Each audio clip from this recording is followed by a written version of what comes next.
Hello, hello, people! Tudo bem com vocês? Here's Teacher Malu speaking. And today a gente vai falar sobre o present continuous. Bora lá? Mas, teacher, o que é esse present continuous? Quando eu vou usar? Para que eu vou usar? Como eu vou usar ele? Né? Como é que eu vou construir uma frase usando isso? Calma lá, vamos por partes. Primeiro, vamos falar sobre para que eu vou usar ele, né? Em quais tipos de situação? Então, nós temos três tipos de situações principais, assim, né? A primeira situação é para falar sobre ações ou coisas que estão acontecendo agora, ou seja, ações ou coisas que estão acontecendo no meu momento de fala, certo? No momento que eu estou falando ali o que eu estou fazendo. A segunda situação, né, é para a gente falar sobre o futuro. Como assim, teacher? Eu vou usar o present para falar sobre o future? Sim, galera, a gente pode usar o present continuous para falar sobre o future, desde que esse future seja planejado, tá bom? Queridão ali tem que ser algo que essa querida ação tem que ser algo que nós estamos esperando que aconteça, que nós estamos nos preparando para vir acontecer, certo? E a terceira situação, né, para a gente falar sobre coisas novas, novos hábitos, novidades, né, que estão acontecendo aí na nossa rotina. Então, uma quebra de ciclo, uma quebra de mudança, uma quebra de atitude que gerou uma mudança, certo? Beleza. Agora vamos falar sobre a estrutura. Como que eu vou usar? Né? Como é que eu vou colocar isso na prática? Como é que eu vou utilizar o present continuous? Então, vamos lá. Vamos começar falando sobre a structure na affirmative form, na forma afirmativa. Então, basicamente, o que a gente vai começar com o ponto principal ali, né? Quem faz o verbo, né? Quem realiza o verbo. Então, depois ali da gente ter esse sujeito de quem realiza o verbo, né? A gente vai ter o verbo to be, né, que vai ser um complemento desse sujeito, que vai ser um indicativo um dos indicativos na frase desse verbo contínuo, né? Porque o present continuous nada mais é do que o presente contínuo, né? Eu estou fazendo alguma coisa, nós estamos, nananana. Ok? Então esse estamos ou estou é representado pelo verbo to be aqui na frase, beleza? E depois ali do verbo to be, a gente vai ter o verb of action. O que é esse verb of action? São as ações, né? Então, estudar, study, comer, eat, beber, drink, ok? Então, são verbos de ação. E esse verbo de ação, ele vai estar sendo acompanhado pelo ing. Mas, gente, pra que eu vou colocar esse bendito desse ing, essas três letrinhas ali? Pra quê?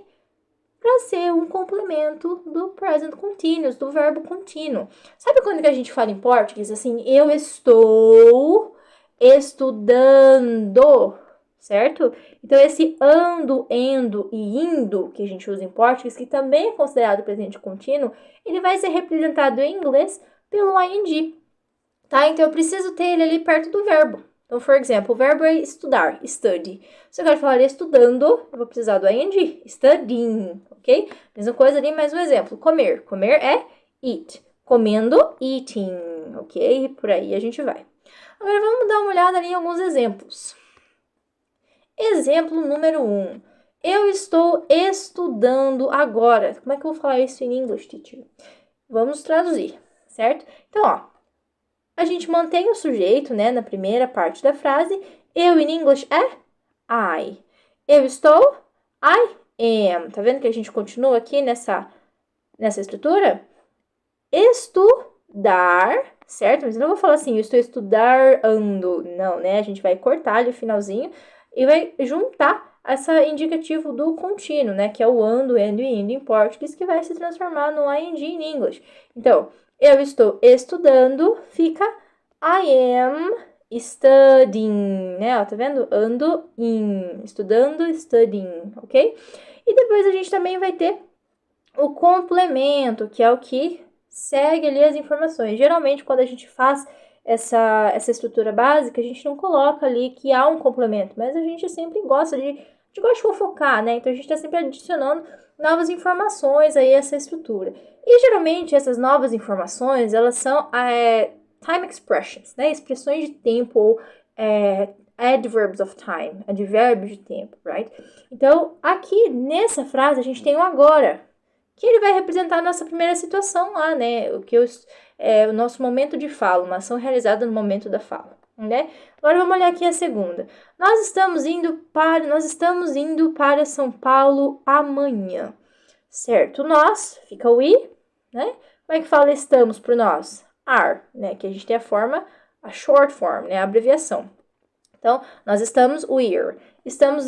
Nós estamos indo, we are going. E o complemento para São Paulo amanhã, to São Paulo tomorrow. Então, vocês podem ver aqui que a gente vai ter um indicativo de futuro, né, galera? Um time expression sendo relacionado ao futuro que se encaixa lá na nossa segunda situação, né, do uso do present continuous.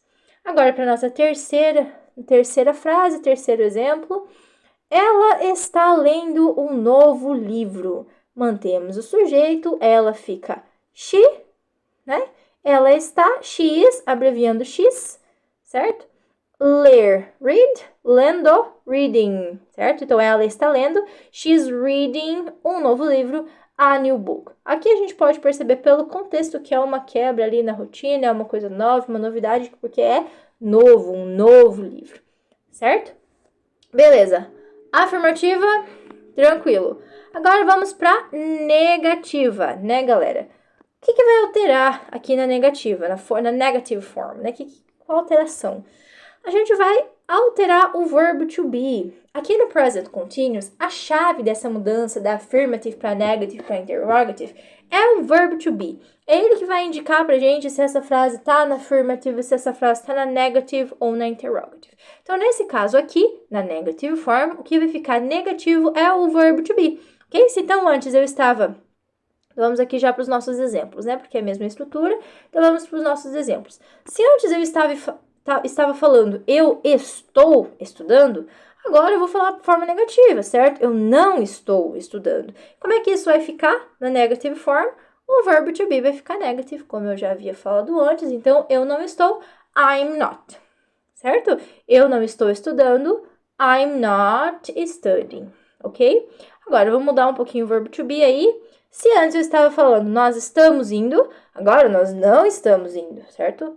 Nós não estamos indo mais. E como é que eu vou falar isso? We aren't going to São Paulo tomorrow, ok? Levando em consideração os exemplos ainda de antes, tá, galera?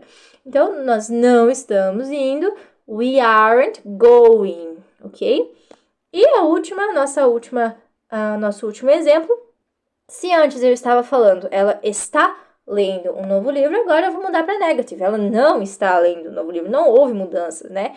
Então, ela não está lendo, vai ficar she isn't reading, ok? Lembrando, galera, que o verbo to be aqui, ele está sendo apresentado na short form, né? A gente está usando a short form dele aqui, que é a forma abreviada. Então, vocês podem usar a full form, né? Que é ele separado, com o not, e com o not e com o are separados ali, o que fica melhor para vocês. Então, negative form, check. Vamos para a interrogative agora. A interrogative, como eu falei antes, a gente vai ter a mudança do verbo to be de lugar. Se antes o verbo to be estava depois aqui do sujeito, na interrogative o verbo to be vai vir de cá, lá depois do sujeito, para antes do sujeito, na forma afirmativa, tá? Então, a gente vai trazer o verbo to be para antes do sujeito, a gente vai manter o verb of action e manter o ing. Então, bora para os exemplos.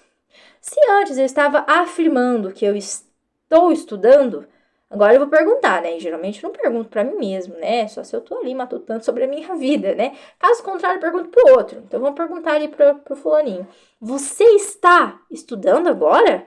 Como é que eu vou falar isso em inglês? Eu vou pegar o verbo to be que estava aqui, vou passar ele para antes, né? Então, você está estudando? Agora ficaria, are you studying now?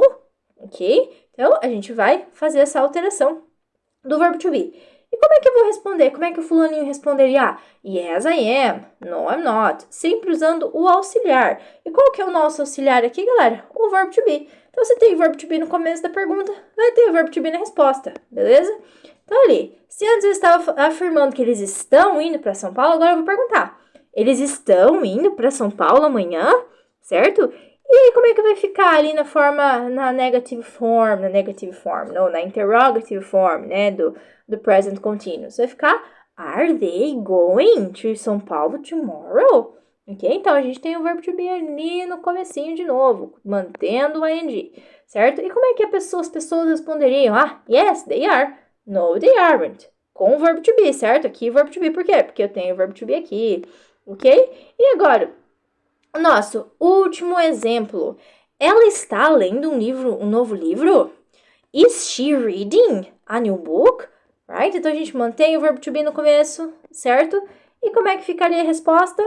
Yes, she is ou no, she isn't. Utilizando sempre o verbo to be ali para responder. Beleza, galera? That's it. Thank you. Espero que vocês tenham gostado. E até a próxima. Bye, bye!